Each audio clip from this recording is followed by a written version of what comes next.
Hi అందరికీ, నేను మీ శ్రీదేవిరాజ్.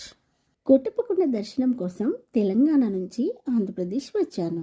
స్వామివారి దర్శనం చేసుకొని రిటర్న్ వచ్చేటప్పుడు ఎక్కడ చూసినా కొబ్బరి మొక్కలే కనపడుతున్నాయి. అవి ఏంటో తెలుసుకుందామని అడిగాను. అది కొబ్బరి పువ్వులని కేరళ నుంచి తెచ్చి ఇక్కడ సెల్ చేస్తున్నానని చెప్పారు. ఎప్పుడో చిన్నప్పుడు తిన్న జ్ఞాపకం మళ్ళీ ఒకసారి ట్రై చేద్దామని ఒకటి ఇమ్మన్నాను. ఒక్క కొబ్బరి పువ్వుకు 80 రూపీస్ తీసుకున్నాడు, కానీ నన్ను 90స్లోకి తీసుకెళ్ళాడండి. ఇంకొకటి ఇంటికి తీసుకొని వెళ్దాం అనుకున్నాను, కానీ ఈ ఎండలలో ఎక్కువ స్టోర్ ఉండదని అతనే చెప్తున్నాడు.